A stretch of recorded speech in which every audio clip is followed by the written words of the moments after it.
Fox Nation is the home of all things Paula Deen. She's fixing up the recipes that'll have your taste buds watering and serving up special holiday traditions that will get you celebrating. At Home with Paula Deen. And so it's probably not too soon to start thinking through what just happened, where we are now, and what this means. And there's no better person to talk about this with than Dr. Scott Atlas. He is, as you likely know, a former advisor on coronavirus to the last president, President Trump. He's now a senior fellow at the Hoover Institution. He is, most important, author of a new book called A Plague Upon Our House. He joins us now. Dr. Atlas, thanks so much for coming on. Thanks for having me. So let's start big picture first. We were just talking off camera. It feels like the main casualty of the last 2 years is reason, and it feels like the United States, in its public conversation anyway, is becoming less rational and not more rational after 2 years of talking about science. Is that your perception? Absolutely. I think this is what I always think of this as. It's not really COVID alone. We're talking about much bigger issues. And the biggest issue of all is a denial of fact, some kind of an idea that we don't believe in fact. And the United States is really uniquely off the rails about this. I mean, the other countries, for instance, are understanding that people who've recovered from the infection have immune protection. This is not news. This is not some sort of a novel idea. This is basic fundamental immunology that goes back not just decades, really thousands of years. Yes. We, as this country alone, are denying this. So science and fact have not only been sort of ignored and denied, but they become politicized. And if a society doesn't listen to the facts and make logical, rational decision making, and science becomes unreliable as a form of truth, I'm not sure where we go from that. I mean, this is a very, very dangerous situation. Critical thinking is the most important thing that you can do as a functional adult. We all have to do this in our lives. I mean, you don't have to be a scientist to be a critical thinker. But if you're going to be a scientist, you better damn well be a critical thinker. And that was completely missing from what I saw in the task force and really from the experts and all this. There's been a massive now, secondarily, a loss of trust in experts. And when you can't trust the experts, we have a problem here. But the burden now has shifted to the individual. Critical thinking is our first and most important line of defense against propaganda. It's what keeps us from believing lies, which are told to us by our disproportionately powerful media establishment in order to control our behavior. So if people no longer have the ability or the self-confidence to say, wait a second, 2 + 2 is not 6. I know that, and I'm not going to be bullied into saying that it is. Then they can kind of do anything at that point. That's right. And this is really one of the main reasons I wrote the book, because I wanted to set the record straight on what happened in the task force. There's a massive, shocking level of incompetence and lack of critical thinking. Shocking. And I just wasn't used to that. I was very naive. I thought that, facts mattered. We're supposed to go through and debate the issues and show the evidence. The second reason was because the American public needs to know the facts about COVID. They're not being transparently talked about. But third, and most importantly, are these big issues. The big issues that were exposed when things got tough under the pressure of the pandemic, when we see really that it's not the credential of somebody, it's the critical thinking, right, and how much we as individuals need to take control of our lives. So we started at 40,000 feet. Thank you for that. I've just been brooding on this recently. It's nice to have my instincts confirmed by someone who would know. Let's start at the very beginning. So you were on the former president's COVID task force. What were you doing when you were asked to join it? Tell us about your background, and then what was that experience like? Sure. So I have been in academic medicine at some of the best medical centers in the country for about 25 years as a professor in a diagnostic field called neuroradiology. And my background was doing academic medicine 100% of the time, which means clinical work on patients, research, and teaching for decades. And I was head of neuroradiology at Stanford for 14 years. This is sort of an interesting thing that people don't understand is what I did was sort through things like diagnostic pathways. I'm a consultant to doctors taking care of patients in hospital settings with things like infections, pediatric and adult, all kinds of diseases, and integrating information and figuring out what's wrong with the patient. This is sort of deductive reasoning, right, is what my field was. And then over the last 15 years plus, I was involved in healthcare policy. And I eventually, a decade ago, quit the School of Medicine to work full-time on healthcare policy, timed with this idea that we should start having Obamacare, more towards single-payer healthcare. And so I brought to the table knowledge about how medicine and tertiary care medicine and technology-based medicine was impactful and important in health policy. So I was working on that, and then January, February 2020 starts happening. And I'm writing a book on the healthcare system. And I'm listening to what's going on, and anyone, really any scientist, any doctor knew right from the start, wait a second, okay, the infection fatality rate that the World Health Organization is talking about, that's a fraction.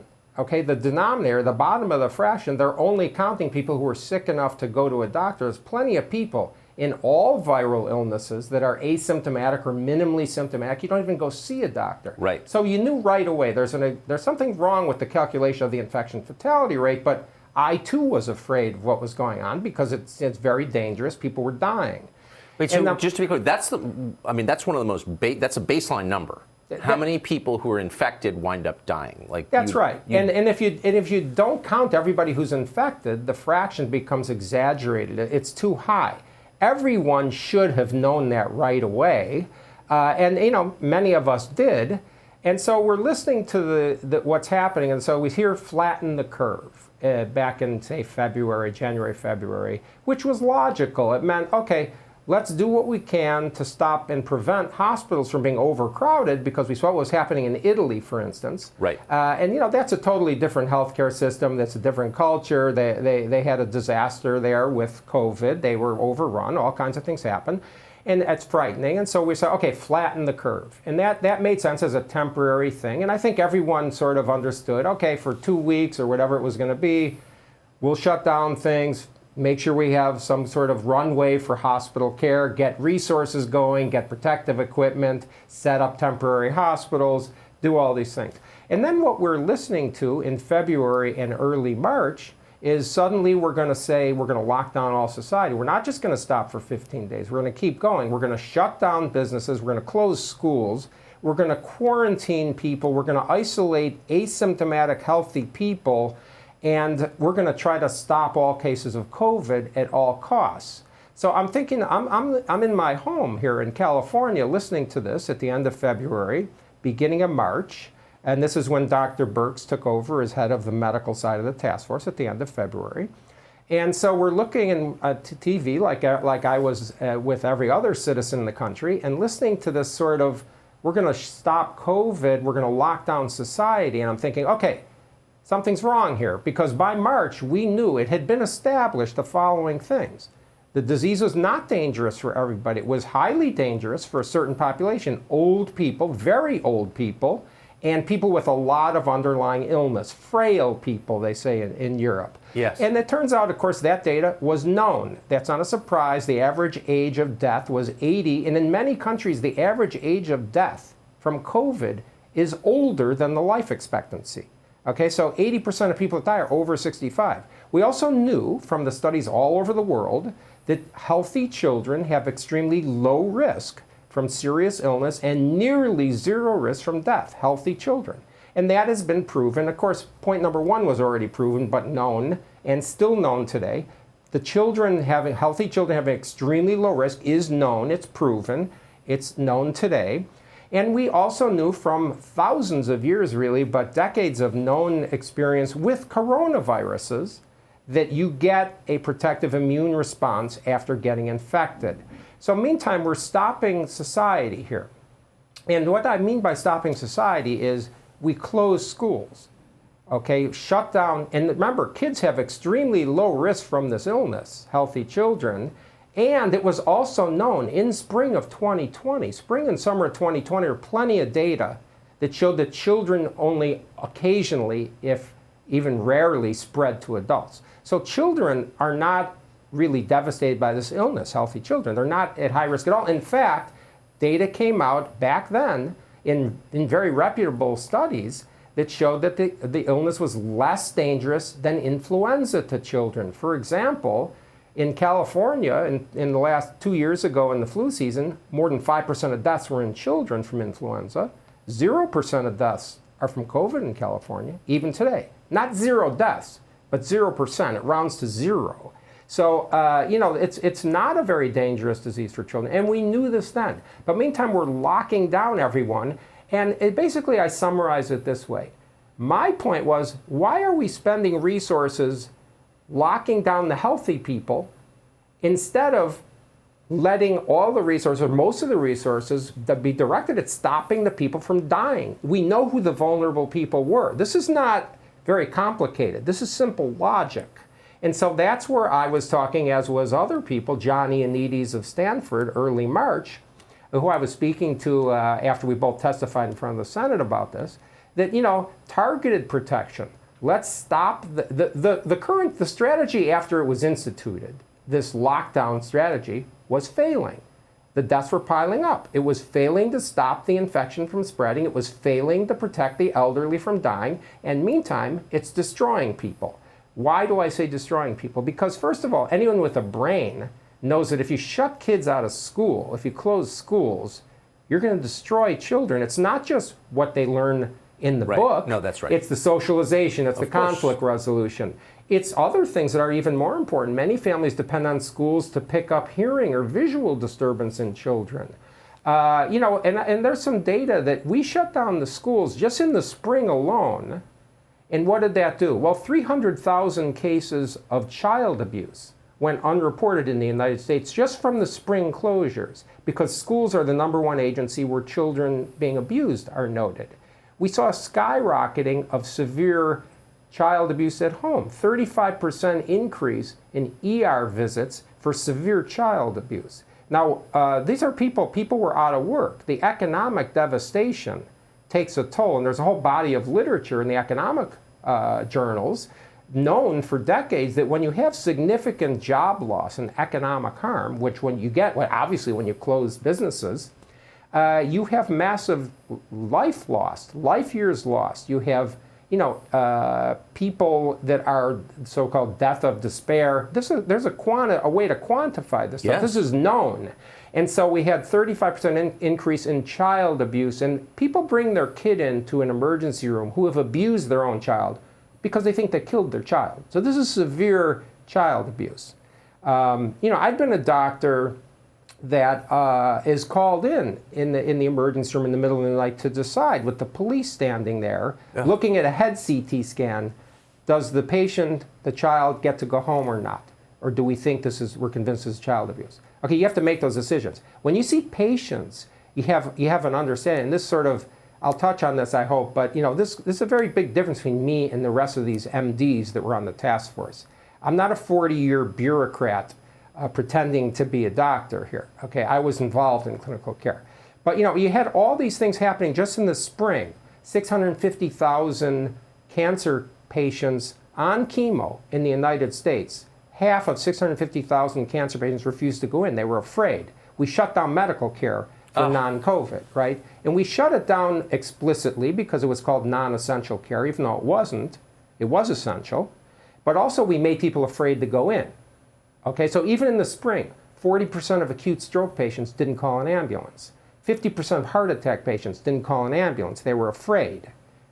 I mean, you had 85% of living organ transplants were not done. The patients needed the organs. People were not going into hospitals. There's a massive toll that was piling up even just from the spring.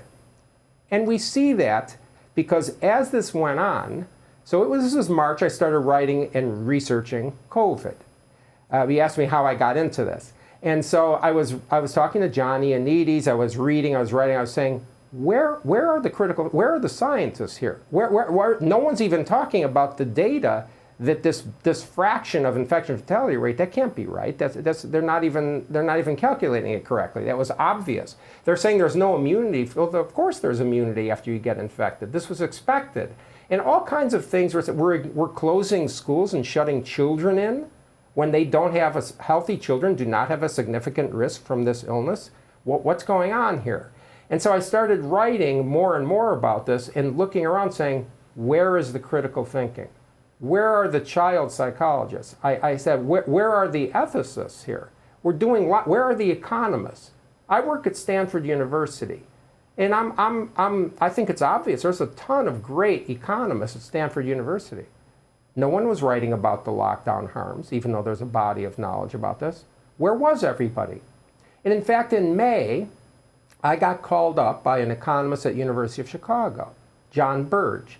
And he saw I was writing about COVID and the lockdowns because I said we have to get rid of these lockdowns. We have to protect older people who are vulnerable with even more protection than we're doing because we're not protecting them. They're dying. No, that's right. And we're destroying everybody else on top of it. And so I was called by a University of Chicago economist to co-author a paper with a couple of other people on the life years lost. And our calculation back in spring of 2020 was that after 2 or 3 months, double the number of life years were lost from the lockdowns than from the virus.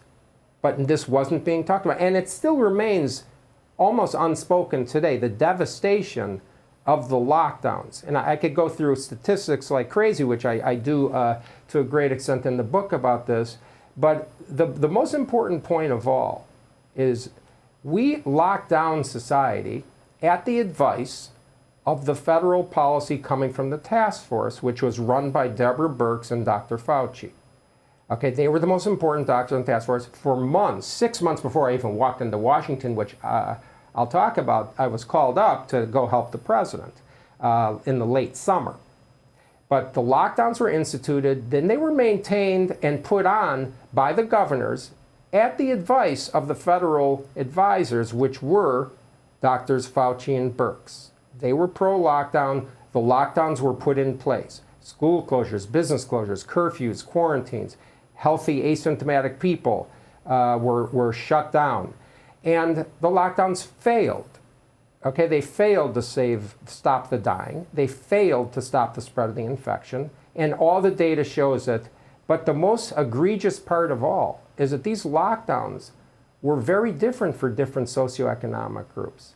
People like you and I, we don't get hurt by the lockdowns, okay? We can do our jobs from Zoom. Okay, it's inconvenient. We have all kinds of things that are negative, but this was devastating to average people. Most affluent people I know, and I know a lot of them, really enjoyed it.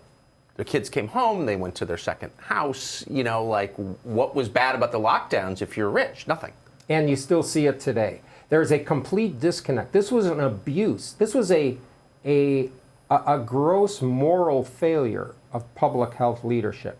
This was an egregious abuse of public health because the public health experts, any expert in public health, is never to be focused on stopping a single disease. As a public health expert, which I am in health policy for 15 plus years, my job, if I'm talking about health policy, is to consider all public health, all of health. Of course. Not a single infection. So we destroyed people. We meaning the people who advised these shutdowns and lockdowns, and they were on in almost the entire country with rare exception, not just for the 6 months before I walked in, not just for the 3.5 months that I was there, but they continued the whole year throughout most of the country. And the data shows they failed. So this was a massive abuse of lower socioeconomic groups and minorities because those families got destroyed far more from these policies and the affluent and the elite were spared. I like to say lockdowns are a luxury of the rich. Okay, and that right there is one of the reasons why society did the lockdowns, because the people in power are the elites, are the affluent. The people, as you know, with power are the ones who control things, and for them, they were not nearly as impacted by these policies. So, what you've said has upset me, just because you lay it out so nicely, and it's almost overwhelming that this happened in our country. So you're following this, you're writing about it, you're studying it. How do you wind up on the task force? Right. So in late July, I got a call from the White House.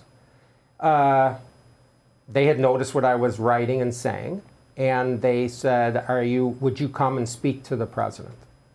And so I said, yes. I mean, of course.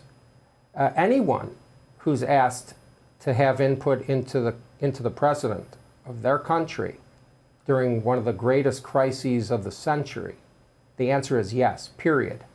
Okay, so, and that's... So that seems obvious. Were there some who thought that you shouldn't do that? Yes, because there were people...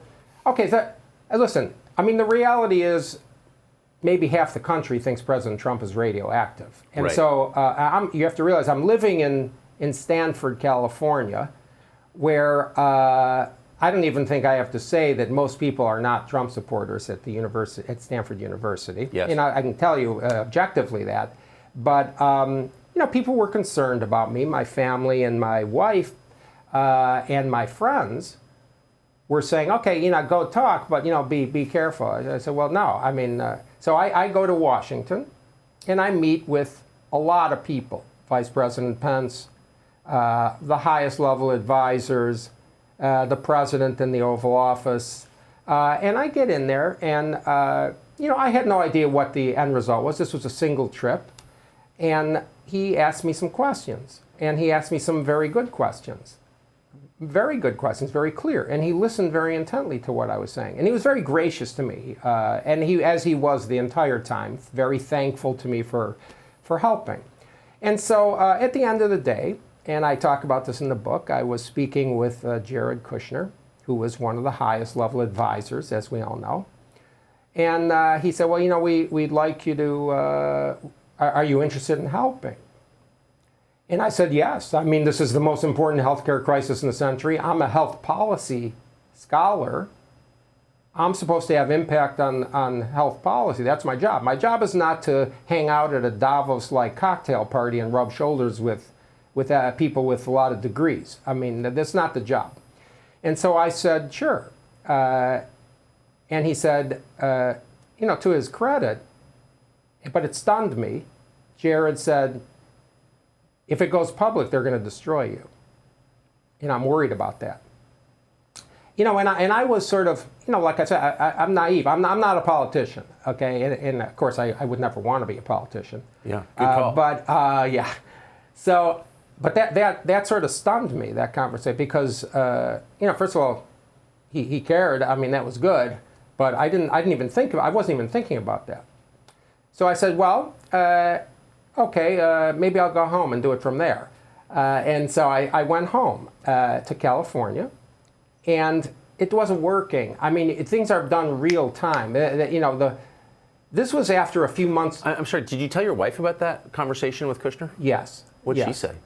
I think people were. I told her and a couple other people were surprised that Jared actually was concerned about my own personal being here, my own personal well-being, and that's right. And my family was sort of nervous about this whole thing. Of course, I mean we're in this world. We saw the vitriol at the press conferences, and eventually the press conferences had been stopped now for months by this point. There were no press conferences from Fauci and Birx and the president during that sort of summer months. It stopped in late spring. And so after a couple days of being home and saying, well, this is the data, and it wasn't working. This is not real time. You have to be there. So they called me up and they said, we'd like you to be there. And I said, okay. And I remembered, I work at Hoover, and Hoover is really not a right-wing institution at all. People would be shocked if they really understood what the dynamic was there. But I was friends with Jim Mattis. And why was I friends with Jim Mattis? Because he and I were the only ones who were coming in at 7 in the morning on weekends working, and his office was right above mine, and we would talk. And I'm bringing this up because I remember when he was called up by the president to serve the country. And I talked to Jim Mattis the day he was leaving. And I distinctly remember because he said to me, Scott, you know me, President of the United States asked me to help. The answer is yes, sir.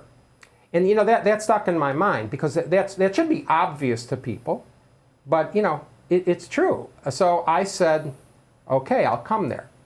Now I was a little bit nervous, but I thought, okay, people are going to say, they're going to criticize me. I understand. I think I know more than the journalists do about COVID. I'm not worried about my background. Everything is solid. I've answered hostile questions before. Your challenge when you walk into the room at Hoover Institution, you better know what you're talking about. You win on the basis of knowledge. You don't win on ad hominem attack. Right. So I wasn't really that worried, but I went.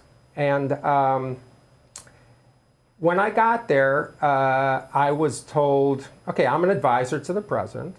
And they also, Jared wanted me to sit on the task force.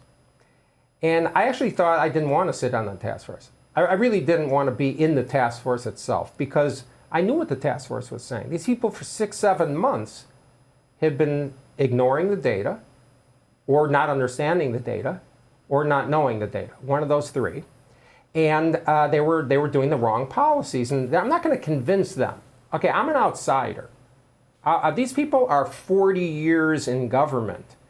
Birx, Fauci, these are people that are, I mean, Dr. Birx said it well herself in this House testimony. She said, her words, people are going to say Debbie Birx is a 40-year bureaucrat, technocrat, and then you have Scott Atlas. This is her talking. Then you have Scott Atlas, a doctor, an academic, a thinker. She's right. Okay, I mean, that's exactly well said. I agree with her on that. And so I get into this task force because I was told, listen, you have to sit in on the task force. You have to hear what they're saying. We think you can convince them. And so I said, okay.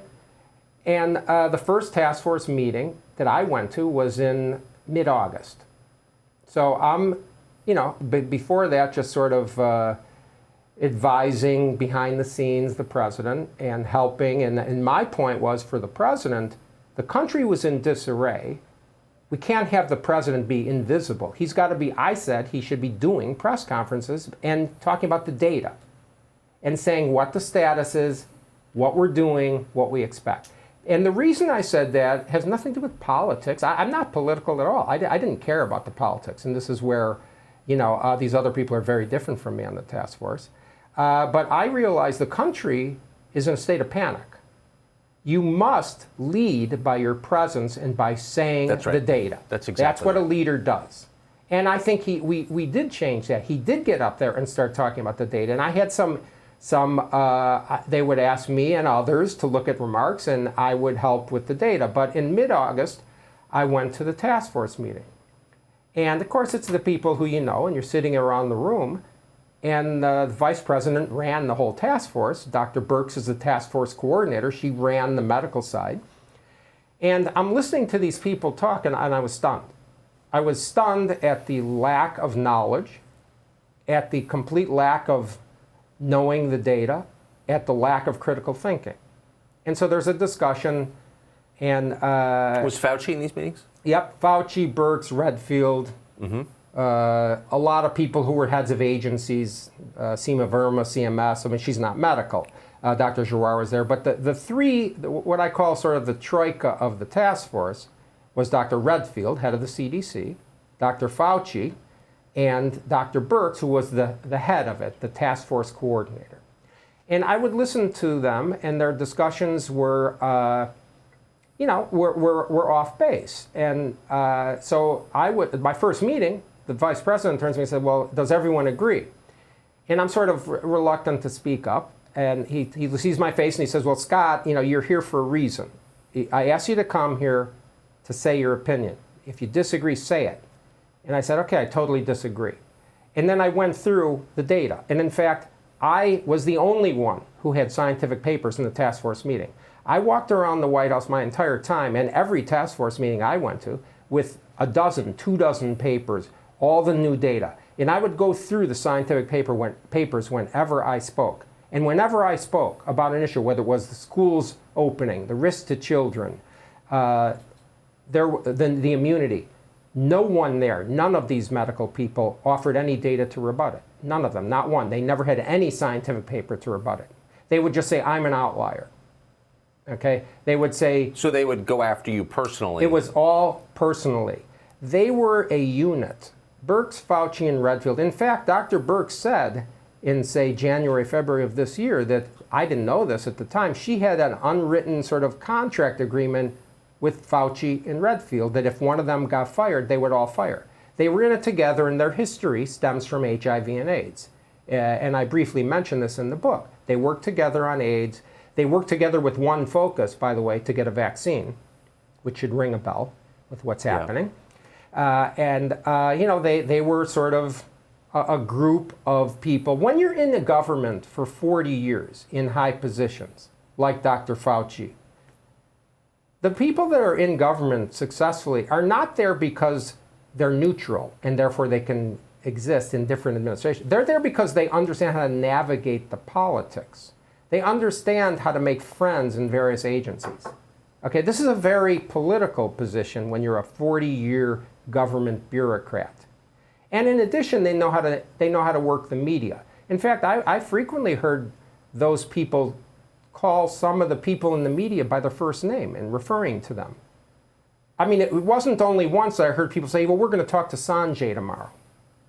Okay, I don't know these people by the first name. I don't know you by your first name. I wasn't there to make friends, and I didn't have any media friends there. I was there for one reason, to stop people from dying. We're going to talk to Sanjay tomorrow. That's just nauseating.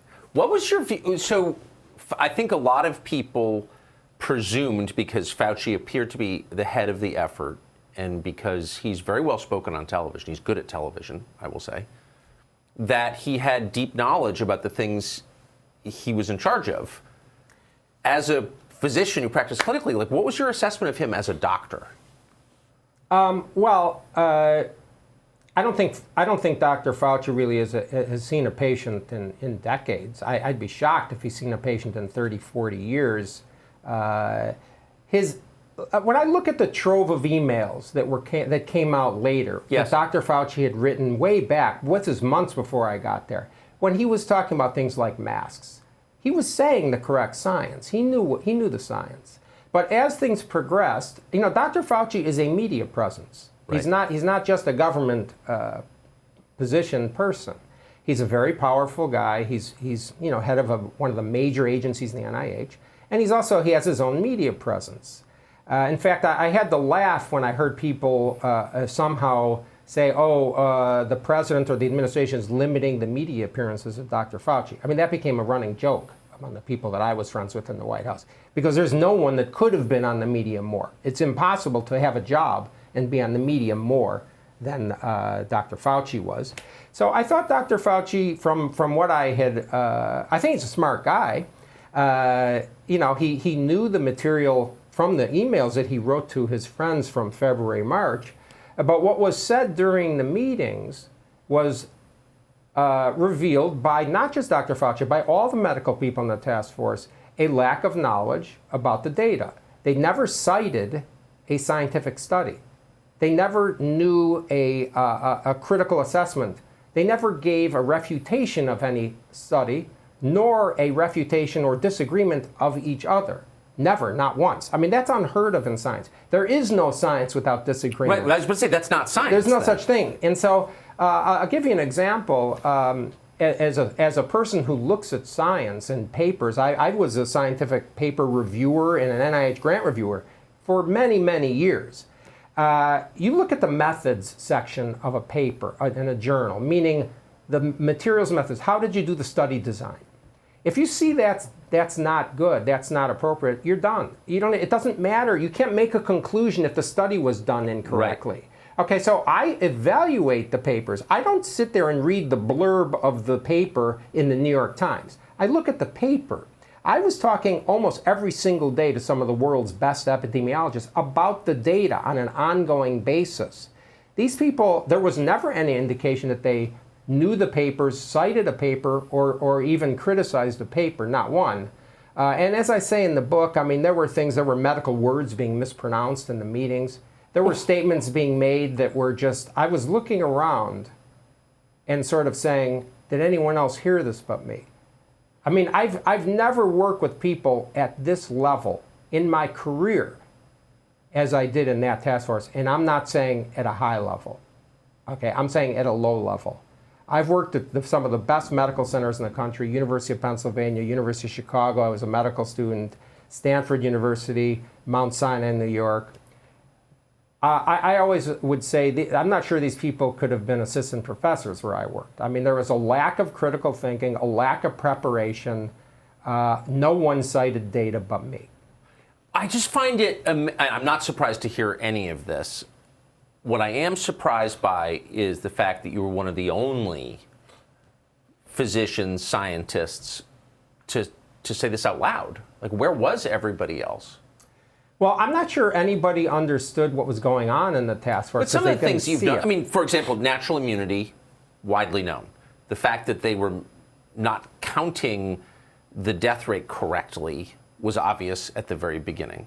The de-emphasis on therapeutics in favor of the vaccine, whatever you think of the vaccine, was weird and obvious. All these things were obvious to the layman, to people who majored in history like me. But almost no physicians or scientists said anything about it. Why? Yes, I mean, this is a really frightening thing to contemplate. Why? Where were they? So I'll start out by saying, okay, there were people that spoke about it. John Ioannidis, I think, to my knowledge, was the first person. So he's a world-renowned epidemiologist, one of the best thinkers I've ever known. He's at Stanford. And I started talking about it, and Jay Bhattacharya at Stanford, Yes. Martin Kulldorff at Harvard, Sunetra Gupta in the UK, Carl Hennigan in the UK, meaning at Oxford. These are some of the world's best scientists.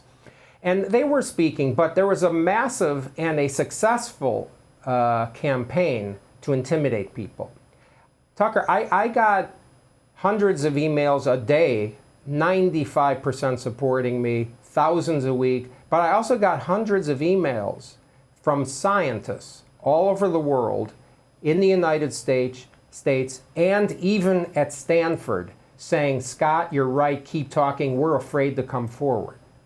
Because there is a very intimidating and very successful effort to smear people, to censure people for speaking against the conventional narrative. Yes. And this is, in my world, I had never heard of this in science, okay? This politicization of science, and we've seen this consistently, by the way.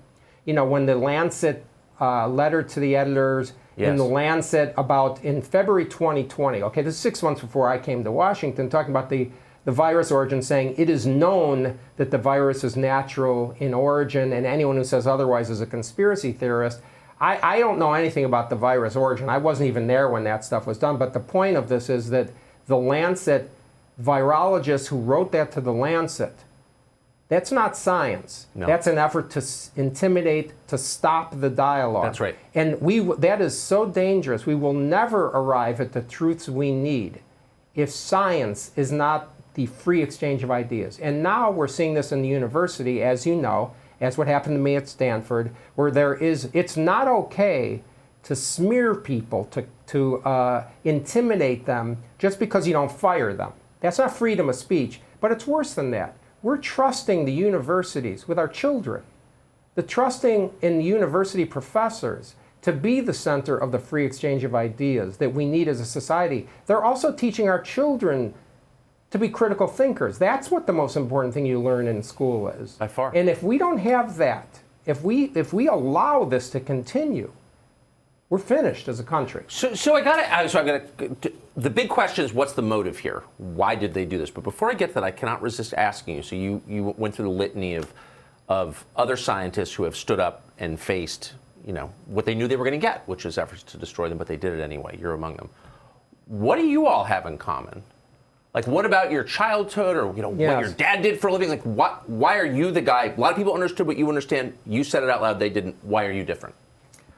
Yeah, it's tough. I've actually spoken a lot to. I'm friends with a lot of these people now who have spoken out, and first of all, I come from a very different background from most people in these elite institutions. Okay, I'm the first generation to go to college in my family. My parents were born in the U.S. My grandparents were not. They came here with nothing. It's a typical American dream sort of story. Yeah. And to me, the American dream is your children do better than you do. That's Yes. the American dream. And so my parents didn't go to college. My father was an enlisted Marine because of Pearl Harbor. He came out. He was sort of an impatient guy, didn't want to go to college. So he held multiple jobs. He was a taxi driver, but he was a very brutally honest guy. He's not afraid. You say the truth. I was taught you say the truth. Where'd you grow up? I was born in Chicago, and I was raised in Chicago, in the suburbs, and Minneapolis. And Midwestern people I have an affinity for because me there's too. less of an agenda, I sort of feel. It's a generalization. But, I was taught that my opinion mattered. And I don't know about the other people who spoke up, but as a child, I wasn't told to be quiet. Okay, I was taught to question authority. I was taught, what do you think at the dinner table? Yeah. And I've tried to do that with my own children. And I think that's very important because I question authority. How would you not question authority? I agree. And so I don't know about the other. I think the other people come from interesting backgrounds too, where that we're not. I'm in this elite world right now. Okay, I am an elite university professor. I enjoy nice things in life. I make more money than most people. All these things, but my concern has never left the fact that we are destroying lower income families, poor people. We have destroyed the whole younger generation of people by this policy that was designed without caring about anything except stopping COVID-19 at all costs, because it didn't really impact significantly the affluent who were designing the policy. Right. That's exactly right, and nicely put. So what do you think, and I know as a scientist maybe motive is not something you want to address, but if institutions all over the world take the same position from day one and hold that position in the face of mounting evidence that they're wrong, and then crush anyone who dissents, what is that? What are you looking at? Why are they doing this? Yeah, and again, the answer to why is the most difficult. Yeah, of course, it always is. Yes. But so I don't know. Is the bottom line is I don't know. Okay, but when we look at people, there's a cabal going on in many different parts of our lives that we didn't understand. And what I mean by that is in science, I'll give you an example that average regular people don't understand. That there's this sort of cabal-like hold on all the scientific funding for research, the promotions, the advancement in your department. It's all this elitist group. And we see the elites, I hate to be sort of trite, but the elites, whoever they are in control. This is how it is. It's always been that way. But it was exposed more now because the biggest surprise I had, too, were one, the massive power of our government to just shut down everything. That took me by surprise. I never knew this could even happen. Me too.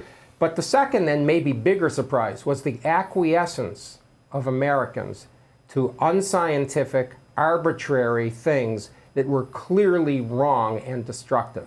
And that stunned me, and it frightens me. The acquiescence of the Americans. Where were the tough New Yorkers? Where were the people I grew up with in Chicago? Where were the independent thinkers? And so I still don't understand why that happened. But in terms of the motivation of everything, these people power corrupts. I think this is obvious. People see what they can do all of a sudden, the governors with their lockdowns or the political leaders in other countries.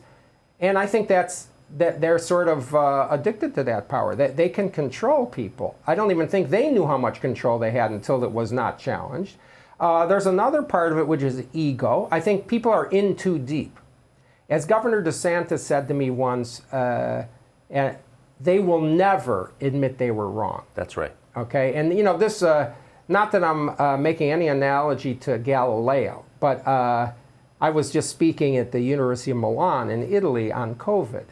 And I showed a slide because, Galileo was, he said the earth moves, which was against the Bible. And it took the Catholic Church, they did an investigation many years later. It took the Catholic Church 359 years to admit they were wrong. I'm not optimistic that we're going to be shorter than that with these lockdown advocates, but all the data shows they were wrong, they killed people, and they should have done focus protection. So the ego is a second reason why this is all done. There's this, the sort of what I call the Davos crowd. And, I've been to Davos. I like Davos. I've never been to the Davos meeting. But, I like nice things like other people. But the reality is that there's this sort of symbiosis of people in power that becomes, in my view, almost impossible for them to resist. And so they did this. There's a history of people, the Fauci, Birx, Redfield triumvirate on getting a vaccine for AIDS. And so they never got that, by the way, but their focus has been on vaccine. there's this sort of, I don't know what it is, but there's some sort of relationship between the people that fund vaccine developments, the Gates Foundation, all this. I don't know. This is all conjecture. I don't know anything about their true motivation, but I'm concerned, like you are, that this stuff was not just against the data, and they're still digging in and ignoring the data, but it's also against common sense and logic. Regular people understood this doesn't make sense. The president understood this doesn't make sense. He said many times, the lockdowns are going to destroy everybody. Why wouldn't we focus on protecting the people who are sick or are going to be sick? And they didn't even stop COVID. I mean, and they failed the U.S. to stop had more COVID. deaths than anybody. So, well, I mean, the policies were instituted. Again, anybody who thinks that unnecessary lives were lost because of the policies in the United States must therefore admit that the people who advised the lockdowns that were implemented widely failed. And they got what they wanted. They asked for these lockdowns. They were implemented almost through the entire country. And now we're seeing this Orwellian attempt by people on the task force, specifically Dr. Birx, to rewrite history somehow and blame those of us who criticize what was done for the failure of what she advised and what was done. Two more questions. One, if you could, as long as it's not too heartbreaking for you, tell us what they did to hurt you personally, your career. You just referred to what happened to me at Stanford. Tell us a little bit about that. Sure. So, I was there beginning of August, end of July, then on the task force mid-August. And in something like, there was overt hostility in the press room, right away, no matter what was said in the media, and there was some kind of vitriolic response to it. But then Stanford, the people in the medical school got together and decided, okay, we have to destroy him. And so there were emails circulated internally on Stanford servers, asking people, coercing people to write op-eds against me, and they issued a petition, personal. No data in there at all, just simply sort of ad hominem and distortion of what I said. I'm going to paraphrase President Obama and say that when university professors get angry, they cling to their university titles and their group petitions. And that's what they did, because they're cowards. And it was all politically motivated. And why do I say it was politically motivated? Well, two reasons. Number one, if you look at the election results of Biden versus Trump, California went 2-1 Biden. 2/3 Biden, 1/3 Trump. Stanford zip code, 95% Biden, 3% Trump. Okay? That's one point. The second point is we did the experiment. 3 medical scientists at Stanford said the exact same thing about masks, immunity, low risk to children, harm of lockdowns, targeted protection. 3 different people, Johnny Anides, Jay Bhattacharya, and me. We all said the same thing. We're all medical scientists at Stanford. Only one was rebuked with not only that letter that they then intentionally disseminated widely on the internet and on Twitter and everything, but then the Stanford Faculty Senate voted with some sort of a censure of me, some sort of a statement, which of course, okay, they're impotent. And of course it didn't destroy me because number one, they're impotent, and number two, everything I said was right, and they're going to have to eat that for the rest of their lives. That's a man unbowed. My final question, now that you've seen all, the way you described your life is you're very narrowly focused on medicine. You're a doctor, a researcher, a professor, not especially political. So all of this stuff, you said you were shocked by the low aptitude, the generally unimpressive responses of the people running public health in America at the federal level. You were shocked by the press response to you, and then you were shocked by the country's embrace or acquiescence to unreasonable demands. So you've seen all this stuff that you didn't expect to see. What do you do now? Like, can science sort of begin where we left off in 2019, or what happens now? I think science and trust in many institutions has been destroyed. Destroyed. Okay, destroyed. we need to address this, and this is the most urgent thing of all. There's two very urgent things to me. The destruction of trust in science, and because as you said, science sort of forms the basis of fact in the world, and also this idea of lack of critical thinking in our young. Because we, the people who did the lockdowns, destroyed a younger generation.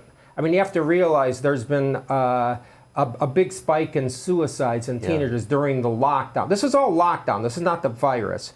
A massive spike in mental health visits to doctors across the board by teenagers. Tripling of self-harms by teenagers. Medical visits for putting cigarettes out on themselves or slashing their wrists. A tripling since the previous year. 1 out of 4 college students in the United States thought of killing himself during June. This is because of the lockdowns. And I just want to make this point. The lockdowns were not caused by the virus. Human beings decided to do these lockdowns. Okay? The damage from their decision is a moral and an ethical lapse beyond anything that has been ever done in public health. So, science, like you asked me, what is to be done? Okay, we need, and I am involved in this effort that is coming, a relook at science and how we must restore transparency. We must restore the free exchange of ideas in science, because there is no such thing as finding an answer without the free exchange of ideas. And that means free from intimidation, free from censure. And so there are like-minded people like me, and some of them wrote the Great Barrington Declaration, Martin Kulldorff, J. Bhattacharya, Sinatra Gupta, and many, many others. And more are getting courageous enough to come out and say, okay, we need ethics people here. We need, as an example, we have a human subjects committee when you have a clinical study done at an academic medical center. Right. Okay, there's supposed to be ethical concerns there. We have human subjects committees approving vaccine trials on infants and young toddlers. Okay, this is a disease that healthy infants and young toddlers have no significant risk from. Okay, no significant, statistically significant risk from. The disease is not highly dangerous to infants and children. That's proven. There's no argument. So how could you justify conducting experiments on them? So how can you justify injecting experimental drugs into infants and children who, by the way, okay, they don't have a possibility of giving informed consent as individuals, obviously. The parents do. And so, there's some questions here about what is going on, to say the least, in the United States of America. Okay, there are real questions about where we are with medical science. So we need to restore free exchange of ideas. That's the first step. It's not that people were necessarily right or wrong. It's that the public doesn't even know the information. When I go and speak to people and cite all the data, they often say to me they've never heard any of this. Why have they never heard any of it? Because it's censored. I did a panel at the invitation of Governor DeSantis of Florida back in January, February of this year on COVID with a press conference. Me, Kulldorff, Bhattacharya, Sinatra Gupta, and Governor DeSantis. Televised with Q&A. YouTube took it down the next day, said it was misinformation. Okay, so Governor DeSantis luckily has no fear, and he called me up and he said, okay, Scott, we're going to do another panel on how YouTube took us down. Because we're not going to stand for that. Did it remain down? And it was put back on out of pressure. But we're having overt censorship. My tweet quoting the CDC, quoting the World Health Organization, quoting University of Oxford on masks when I was advisor to the president was taken down. Okay, so, I'm not sure what people are afraid of when information is given to the public. The information, once it's out there in the public, is processed, is debated, and then people have an understanding of what's true. And if we don't allow the information to be out there, no one knows what's correct. Is there any country that has retained the free exchange of information and ideas? Well, it's sort of interesting. I used to think the U.S. was the freest country in the world. Because it was. And it was. And now I think it's very different. There's no more hateful, vicious country about opposing views, in my view, than the United States right now. And this is very frightening to say even. But you asked a specific question. In Sweden, a Swedish scientist published a piece on the lack of significant illness or death in children. 1.8 million Swedish children were in schools with no masks, no social distancing, no vaccines, nothing, and with almost no significant illness to speak of. And he published this in the New England Journal. This is a Swedish scientist at, I think, Karolinska Institute, which is a very famous medical center in Sweden. And he was attacked politically on Twitter or on various things. And so Sweden stepped up, and they put in laws. The person, the medical scientist, was intimidated and said he's never doing any more research on COVID, which is, of course, a bad consequence. But the government did say, okay, the society cannot tolerate that kind of action. And I believe that we are really personally, we have lost, at the expense of freedom, we have, the viciousness has taken over in the United States for millions and millions of people. It's sad to say. And I think our country in many ways has lost its humanity. I mean, where are the leaders stepping up and saying, listen, we have to end this. We have to end this hate. You can't despise, destroy, smear everyone who you disagree with. This is not even civilization. And this is really, I think we're at a precipice here of something that we don't even want to contemplate the consequences. That's right. I keep saying last question, but are you staying at Stanford? I'm staying at Stanford. You have to fight the fight. That's right. There's certainly a lot of people that would like me to leave. I may or may not stay in California, but I have no intent to leave Hoover and Stanford. First of all, there's a lot of great people at Hoover. There were several who actually had the courage to actually speak the truth and stand up for me.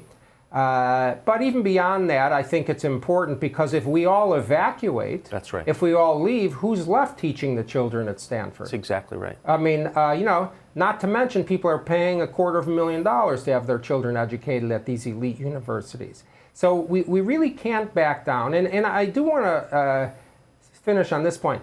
There was nothing they were going to do to make me back down and stop. And the reason that there was nothing is not just because, I'm that type of person, but, I had thousands of emails from all over, as I mentioned, supporting me, but these were very emotional emails. These were from mothers, fathers, students, priests, scientists, including inside the NIH, begging me to keep talking and never give up. And I remember one day, at the White House, what really brought it home was one Friday, I got an email from someone who had emailed me several times, and I didn't have time to answer emails, but I remembered, I read them. And she said,